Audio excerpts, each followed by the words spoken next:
Sudah partisipannya sudah hampir 750.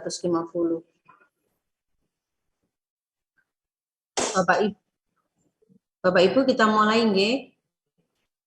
Sudah tepat pukul 13.00 kita mulai supaya nanti kita bisa melanjutkan aktivitas lainnya.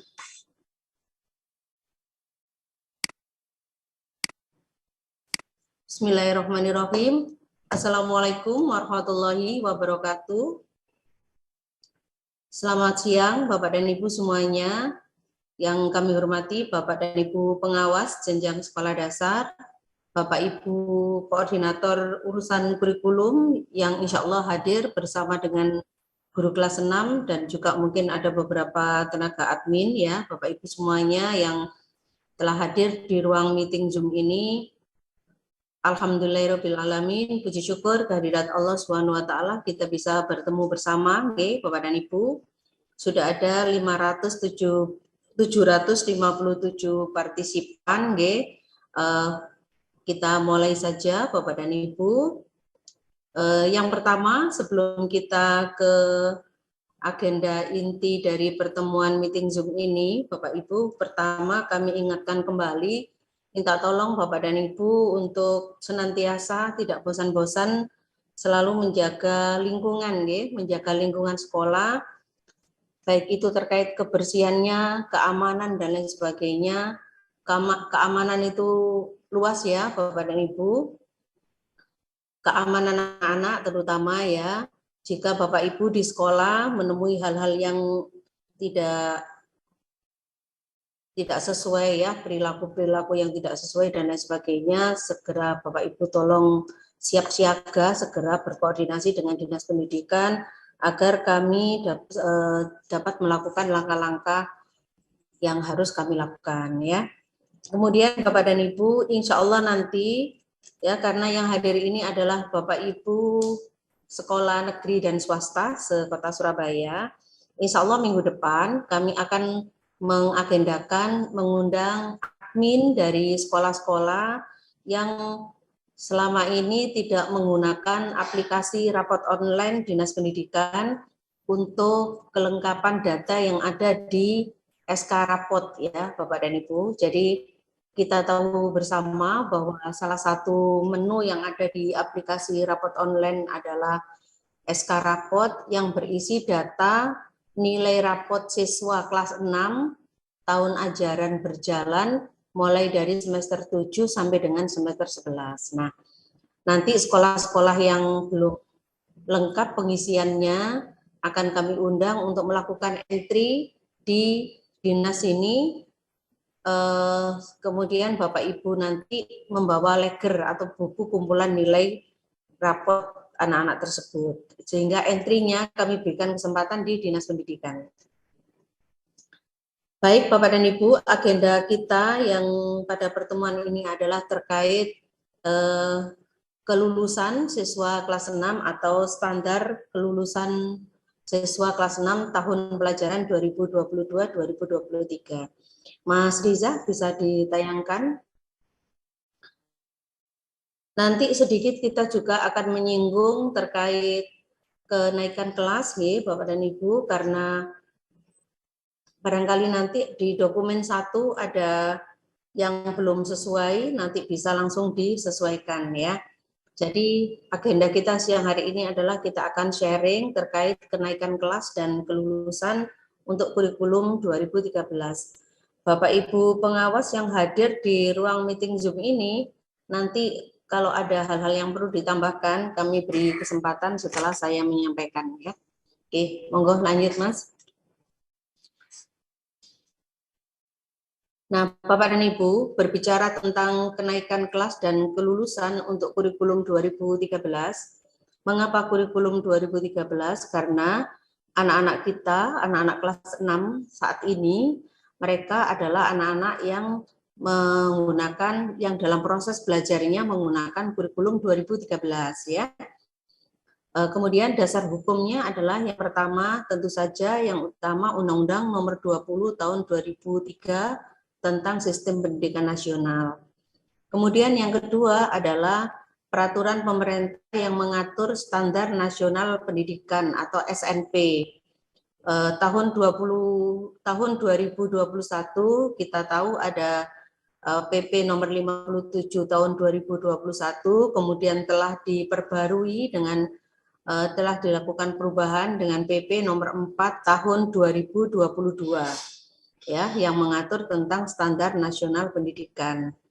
Kemudian Permendikbudristek yang mengatur tentang standar kompetensi lulusan mulai dari PAUD, pendidikan dasar dan pendidikan menengah, yaitu Permendikbudristek nomor 5 tahun 2022, dan selanjutnya adalah Permendikbudristek nomor 21 tahun 2022 tentang standar penilaian pada satuan pendidikan PAUD, pendidikan dasar dan pendidikan menengah.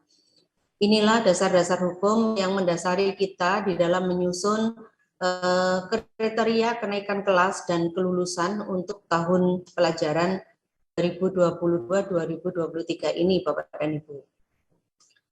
Nah, tentu saja Bapak dan Ibu melihat beberapa peraturan yang terbaru ini, maka standar kompetensi lulusan 2 tahun yang lalu itu tidak bisa Bapak Ibu copy paste kemudian hanya mengubah tanggalnya saja, tidak demikian, karena sudah ada beberapa ketentuan yang berubah ya dari Permendikbud sebelumnya. Lanjut.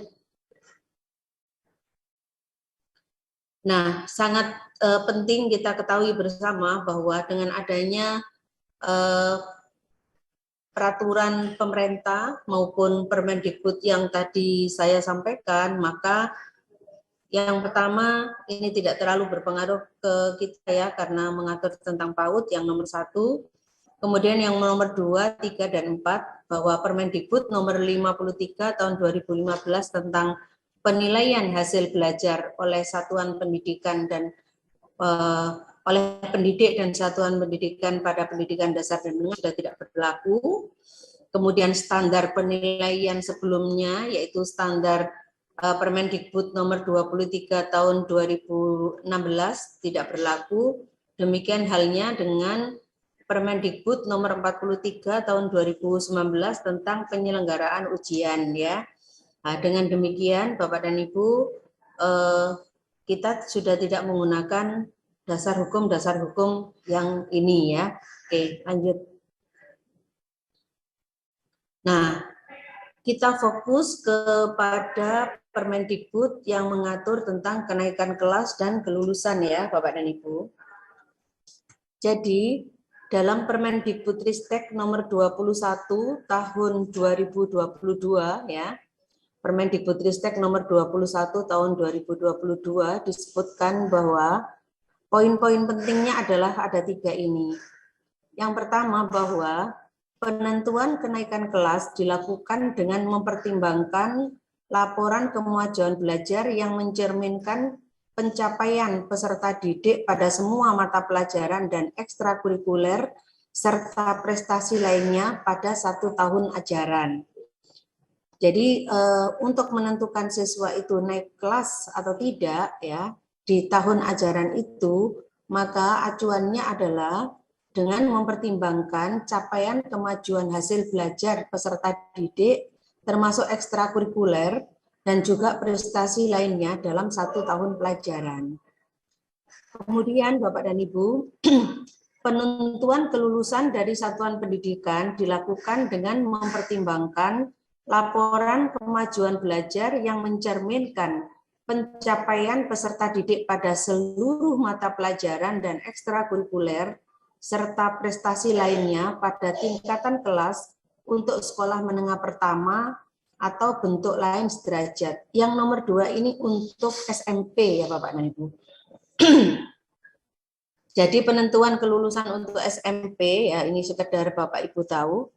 Penentuan kelulusan untuk yang SMP itu mempertimbangkan kemajuan hasil belajar untuk seluruh tingkatan kelas. Kemudian Satuan Pendidikan menetapkan yang poin 3 ya, Satuan Pendidikan menetapkan mekanisme penentuan kenaikan kelas dan kelulusan dari Satuan Pendidikan berdasarkan pedoman yang ditetapkan oleh Kepala Unit Utama yang membidangi kurikulum dan asesmen. Jadi kita punya ini ya Bapak Ibu ya, kita punya badan standar kurikulum dan asesmen ya. Itu juga mengatur tentang asesmen, tentang penilaian dan asesmen ya. Maaf sebentar. Ya, badan ketentuan yang telah dikeluarkan oleh badan standar yang mengatur tentang asesmen dan penilaian dalam pembelajaran. Nah, lanjut Mas. Lebih fokus lagi Bapak dan Ibu, khusus berbicara tentang kenaikan kelas ya Bapak dan Ibu. Penentuan kenaikan kelas ya, ini untuk seluruhnya ya, seluruh jenjang pendidikan. Penentuan kenaikan kelas dilakukan dengan mempertimbangkan laporan kemajuan belajar yang mencerminkan pencapaian peserta didik pada semua mata pelajaran, ekstrakurikuler dan prestasi selama 1 tahun pelajaran. Itu tadi yang sama dengan tadi yang pertama ya. Kemudian untuk menilai pencapaian hasil belajar peserta didik sebagaimana dasar penentuan kenaikan kelas dapat berdasarkan penilaian sumatif dalam bentuk penilaian sumatif akhir dilaksanakan pada akhir semester dengan instrumen tes, observasi, dan performa ya dalam bentuk praktek, produk, proyek maupun portofolio. Jadi Bapak dan Ibu, memang di sini kita harus beradaptasi karena sebelumnya kita mengenal dengan istilah penilaian harian, penilaian tengah semester, maupun penilaian akhir semester. Nah, di dalam standar penilaian kita hanya mengenal 2 istilah penilaian, yaitu penilaian formatif dan penilaian sumatif. Penilaian formatif adalah yang penilaian dilakukan untuk mengukur proses pembelajaran yang dilaksanakan selama proses pembelajaran dan untuk mengukur ketercapaian proses pembelajaran itu sendiri. Sedangkan yang satunya adalah untuk memperbaiki, maksud saya ya, untuk memperbaiki proses pembelajaran. Sedangkan yang satunya adalah penilaian sumatif. Maka Bapak dan Ibu, nanti Bapak Ibu segera menyesuaikan ya. Kemarin bulan Maret ya sekarang ini ya.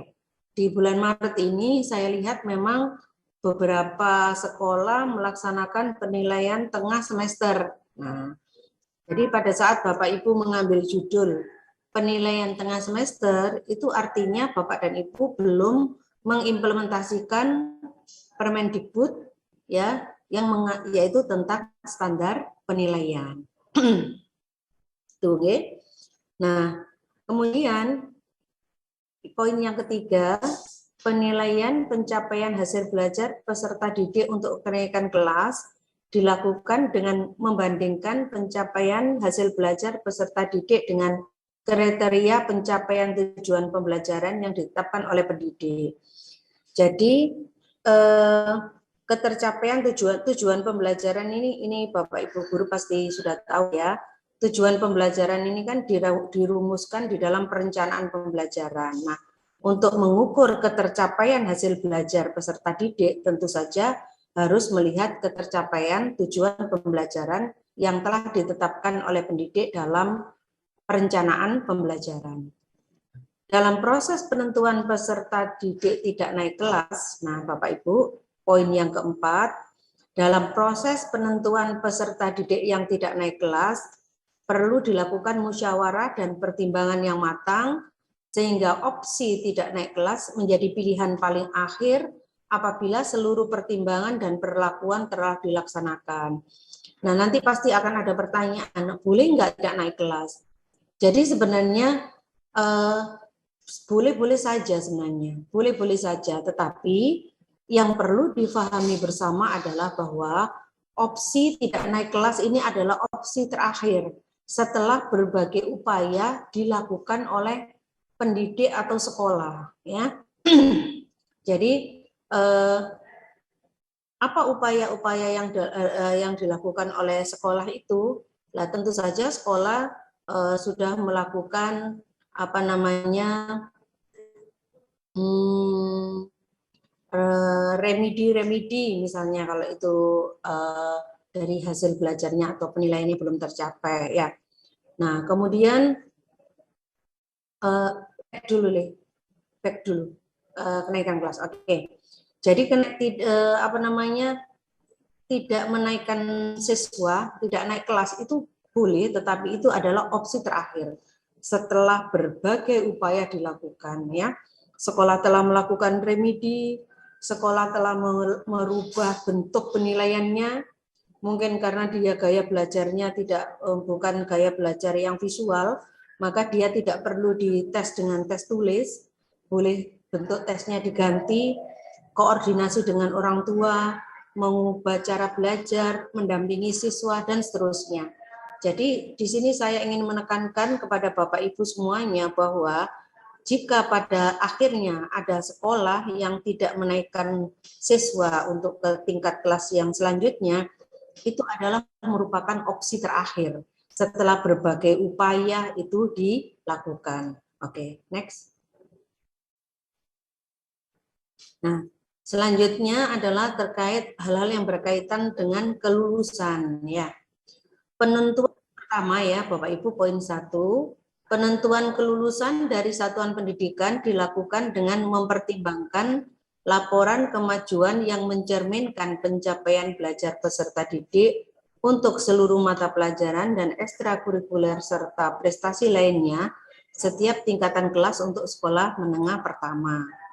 Poin yang kedua, untuk menilai pencapaian hasil belajar peserta didik sebagai dasar penentuan kelas dapat didasarkan pada penilaian sumatif satuan pendidikan yang dilaksanakan pada semester ganjil atau semester genap, ya. Untuk pada akhir jenjang dengan instrumen tes observasi ini bentuknya, ya. Kayaknya ini ada yang belum masuk ya Bapak Ibu, ya. Nanti coba Bapak Ibu juga bisa dilihat dengan standar kompetensi lulusan, ya.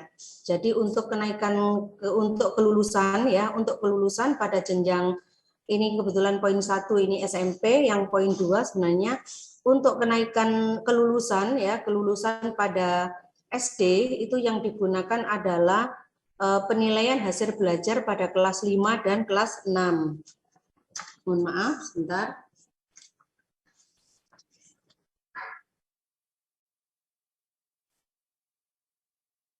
Oke.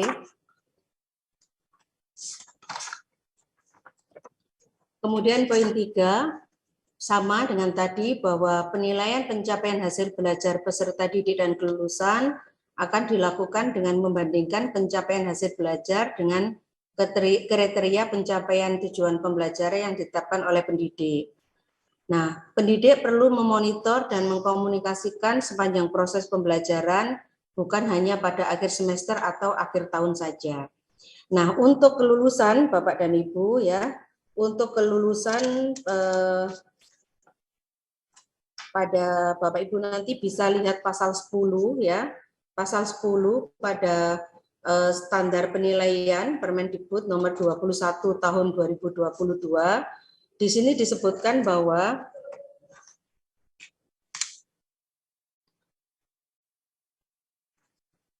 penentuan kelulusan satuan pendidikan didasarkan pada pencapaian hasil belajar dan ekstrakurikuler serta prestasi lainnya untuk kelas 5 dan kelas 6. Ya, jadi nanti kriteria kenaikan kelulusan, kriteria kelulusan itu mempertimbangkan atau menggunakan perhitungan nilai pencapaian hasil belajar untuk kelas 5 dan kelas 6 untuk jenjang sekolah dasar, ya. Nah, kemudian ini ya poin 1 nanti akan kami ubah, ya Bapak Ibu, di PPT ini nanti akan kami sesuaikan. Nanti kami ambil khusus yang SD saja, ya. Jadi seperti itu Bapak dan Ibu. Lanjut. Nah, Bapak dan Ibu, dengan demikian nanti ditutup Mas slide-nya.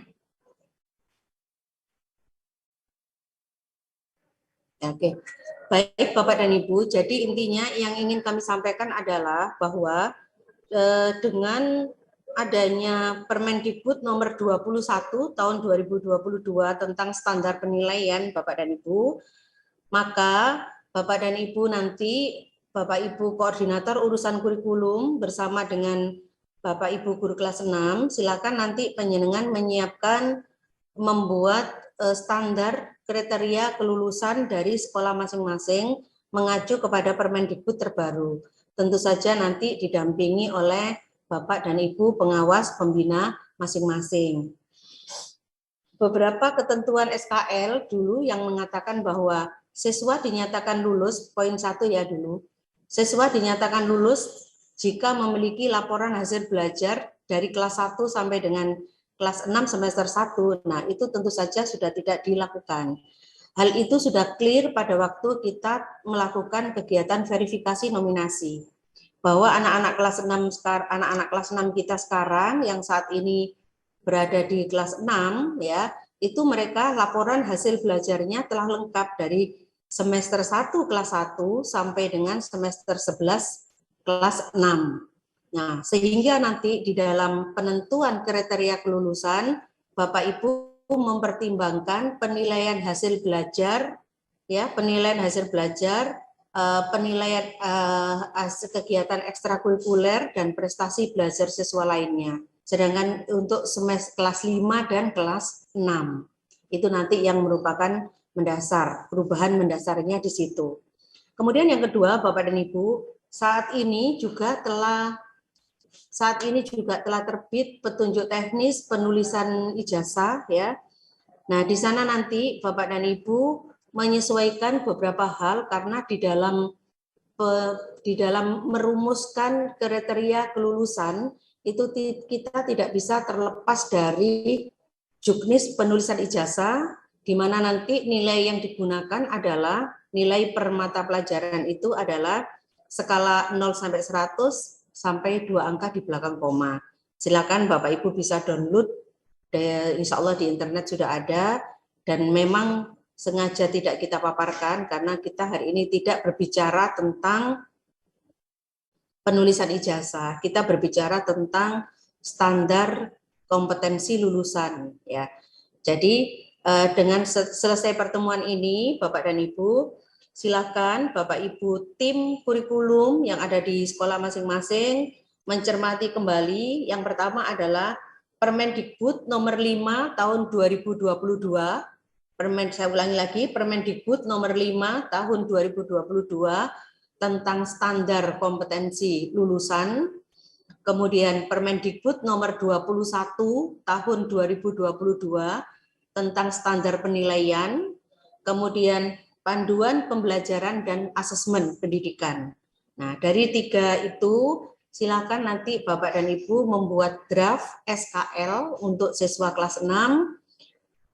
Tidak usah menunggu contoh dari dinas, meskipun nanti bisa jadi kami mengeluarkan contoh ya, master, tetapi lebih baik Bapak Ibu membuat draft sendiri, karena nanti sebelum Bapak Ibu melaksanakan penilaian sumatif untuk kelas 6, ya, penilaian sumatif akhir untuk kelas 6, Bapak Ibu sudah punya, Bapak dan Ibu sudah punya kriteria kelulusan itu seperti apa, ya. Jadi kriteria kelulusannya disiapkan dalam rapat tim guru di sekolah masing-masing, menyusun kriteria kelulusan, kemudian dituangkan dalam surat keputusan kepala sekolah. Prosedur dan mekanismenya seperti itu. Oke, saya rasa itu. Ada satu lagi yang saya lupa menyampaikan, apa ya? Oke, Bapak dan Ibu, itu yang ingin saya sampaikan. Ini pertemuan awal ya, Bapak dan Ibu. Sengaja memang kita buat Zoom karena gambaran umum.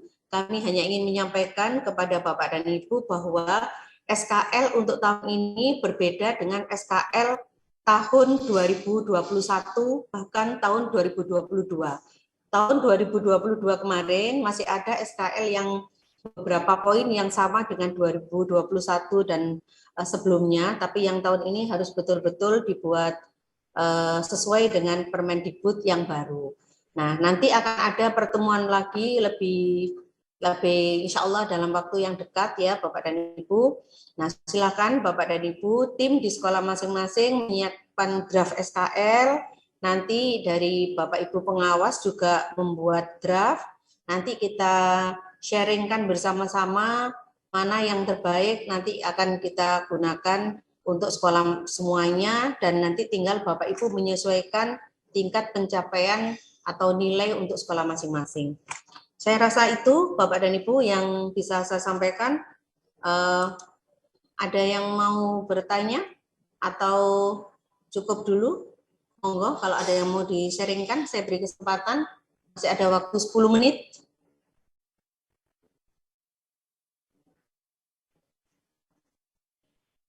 Bisa raise hand, biar kami tahu.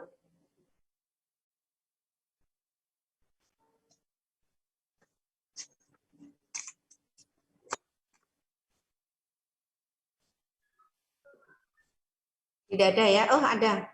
Dari SD Kristen Anak Panah, Mas Reza. Ya, selamat sore, selamat siang Bu Muna.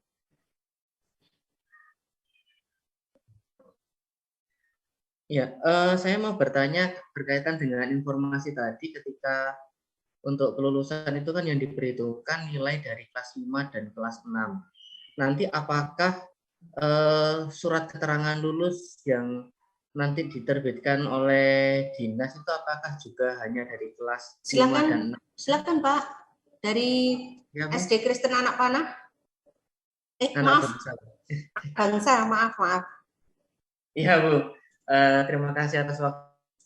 Saya hanya bertanya berkaitan dengan informasi tadi. Mas Riza, Bu Muna nggak bisa dengar.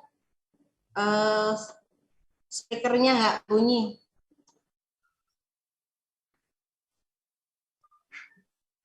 Ya, apakah sudah? Speakernya nggak bunyi. Kayak kemarin ya. Mohon maaf ya Pak, sebentar ya. Iya. Oke. Sampun Pak, monggo. Oke, baik. Ini Bu Muna, saya mau bertanya berkaitan dengan pemberitahuan tadi kalau yang diperhitungkan sebagai nilai kelulusan itu kan dari kelas 5 dan 6. Nanti apakah surat keterangan lulus yang dari dinas itu juga hanya mencakup nilai kelas 5 dan 6 atau kelas 4 juga harus kami siapkan juga? Oke. Baik Pak, pertanyaan yang bagus Pak. Jadi saya boleh mengatakan begini. SK rapot dengan SKL itu hal yang berbeda untuk tahun ini. Ya. Jadi ya Bapak Ibu ya, SK rapot dengan SKL Bapak Ibu adalah hal yang berbeda untuk tahun ini. Kami menyiapkan SK rapot dari semester 7 sampai dengan semester 11 itu adalah pertama untuk database kami di Dinas Pendidikan, kemudian yang kedua adalah persiapan untuk PPDB jalur prestasi NRS Bapak. Ya, paham ya Pak ya? Nah, mengapa di dalam jalur prestasi NRS itu masih semester 7 sampai dengan semester 11? Karena petunjuk teknis PPDB itu sama. Tahun kemarin, tahun sekarang itu sama, yaitu Permendikbud nomor 1 tahun 2021. Jadi SK rapot nanti tetap berisi nilai rapot siswa dari semester 7 sampai semester 11. Nanti di dalam rapot online kami juga akan memfasilitasi surat keterangan lulus. Karena surat keterangan lulus itu harus wajib dikeluarkan oleh sekolah pada tanggal kelulusan, pengumuman kelulusan, yaitu tanggal 8 Juni tahun 2023. Nah, surat keterangan lulus nanti itu akan sama, maksudnya isinya akan sama dengan apa yang Bapak Ibu tuangkan di dalam SKL atau kriteria kelulusan, surat ketetapan tentang kelulusan. Ngaten nggih Bapak, jelas nggih? Saya anggap sudah jelas. Berikutnya dari Ketintang 2, silakan Ibu. Assalamualaikum warahmatullahi wabarakatuh. Waalaikumsalam. Saya dari jurusan 6 dari SDN Ketintang 2 mau menanyakan, sekolah kami ini kan sekolah inklusif. Nah, untuk bagaimana kami mohon sarannya untuk siswa kami kelas 6 ini kan ada 2 anak yang kalau misalkan kita nanti ada mengadakan rapat guru masalah kelulusan secara tidak langsung melihat kemampuannya, tidak mungkin mereka berdua ini akan meneruskan ke SMP negeri, SMP itu juga yang ada inklusinya. Karena memang benar-benar kemampuan anak kami yang 2 ini jauh dari kata bawah rata-rata.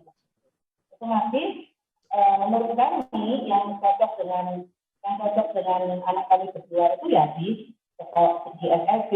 Nah, untuk itu apakah sekolah itu mempunyai kewenangan untuk mengarahkan orang tua tersebut untuk melanjutkan di sekolah SLB? Atau hanya cukup lewat surat yang kami punya kan surat dari sekolah seperti itu. Nah, apakah itu cukup kuat nanti untuk mengarahkan mereka ke sekolah SLB? Karena tidak menutup kemungkinan juga andai kata ada plotting untuk ke SLB itu, tapi kan mungkin ditempatkan di terdekat. Nah, kebetulan kalau misalkan kami dapat itu seperti itu, biasanya guru-gurunya SLB itu terus SMP-nya itu terus tidak kami gitu ya. Biasanya itu seperti ini. Seperti itu. Nantinya kan di SLB. Nah, apakah kami ini sewaktu SD ini punya kewenangan untuk bahwa kamu ini harus di SLB seperti itu untuk menyampaikannya ke wali murid. Nah, itu kami mohon sarannya bagaimana itu. Karena di tahun ini kami ada 2 anak yang tadi di bawah rata-rata kami. Dengan siapa?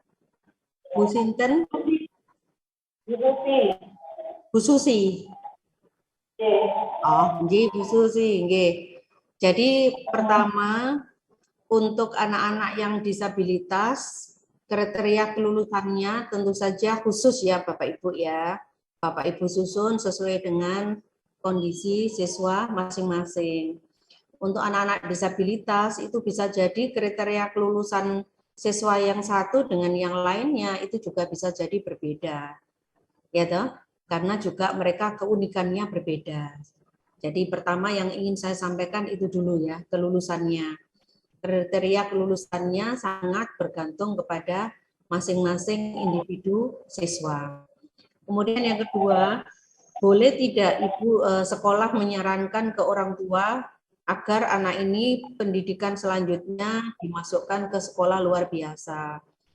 Kalau Bapak Ibu menyarankan, itu kan pasti pertimbangannya adalah yang terbaik untuk anak. Saya rasa tidak ada salahnya jika Bapak Ibu menyarankan. Sifatnya kan saran.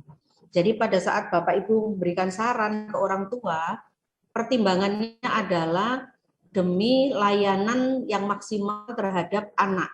Gitu. Silahkan Bapak Ibu sarankan. Tetapi nanti orang tua kan pasti akan punya pertimbangan tersendiri. Manakala orang tua tidak berkenan menyekolahkan siswa ke SLB atau PLB, tetapi memilih ke SMP inklusi ya, itu juga ada pertimbangan tersendiri. Jadi maksud saya, kalau Ibu mau menyarankan sah-sah saja, boleh-boleh saja, sampaikan bahwa tujuan Ibu menyarankan adalah untuk kebaikan perkembangan Ananda. Tetapi jika orang tua punya pilihan yang lain, ya Ibu tidak bisa memaksakan. Seperti itu. Prinsipnya seperti itu ya Ibu ya. Nah, nanti kalau masalah di SMP-nya terlalu berat, kok seperti ini diluluskan menjadi seperti apa ya enggak apa-apa ya, enggak masalah. Nanti bisa kita komunikasikan dengan MGPK ya, Musyawarah Guru Pendidikan Khusus ya. Jadi yang memang kalau kita boleh jujur, memang beberapa anak kita itu harusnya ke SLB. Tetapi kalau kita tolak, mereka memilih tidak sekolah. Nah, jadi sebagai bentuk tanggung jawab kita terhadap pendidikan ya semampu kita tampung, semampu kita layani. Seperti itu nggih Bu nggih? Ibu Susi. Nggih. Nggih Bu, matur nuwun.